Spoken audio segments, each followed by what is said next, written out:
Yes, mga mother general places mga ka-underfan, to this video is magluto tayo ng ulam sa hapunan with a simple recipe lang po ito at with two main ingredients lang ay pasit canton at kalabasa. Ang una ko pong ginawa sa pasit canton ay niluto ko po siya una para hindi po siya overcook kasi isasahog po natin siya mamaya sa ating igigisang kalabasa po. And first thing first is magpainit po muna tayo ng kawali at ilagay natin ang mantika, isunod po natin ang sibuyas.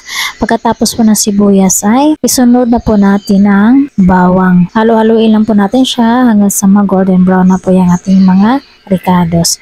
At isunod po natin dyan ang hiniwa-hiwa na po natin na kalabasa. Bali po ang nabili kong kalabasa ay 20 pesos lang po yan. Saktong-sakto na po siya pang sahog sa isang pansit canton. Binalatan ko na po siya kay matanda na po yung kalabasa. At nilagyan ko na po siya ng toyo kaunti. At bago ko po siya takpan ay nilagyan ko muna siya ng pampalasa at tubig para naman po maluto ang ating kalabasa. Pakuluin lang po na natin yan hanggat sa malambot na po yung ating kalabasa. Yung luto na po yung ating kalabasa bago natin idagdag ang ating pansit canton na niluto po kanina. Pagkatapos po niyan ay halu-haluin lang po natin at pakuluin lang po natin siya ng ilang minuto hanggang sa ma-absorb po yung sabaw sa ating lutong kalabasa sa pansit canton para mas maluto pa po yung pansit canton kasi hindi po natin siya overcook kanina ng maigi.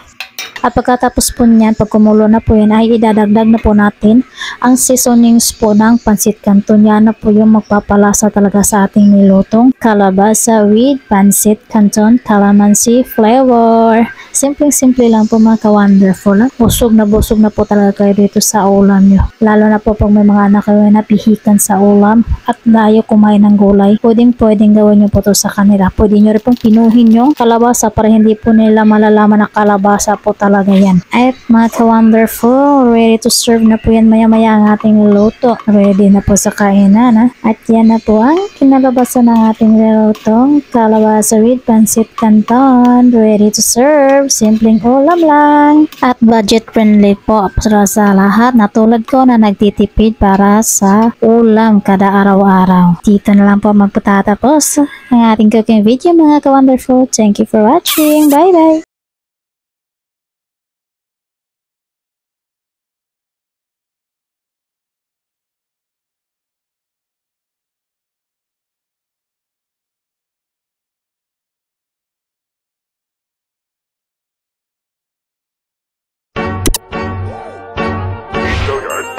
I got so much motherfucking design on right now.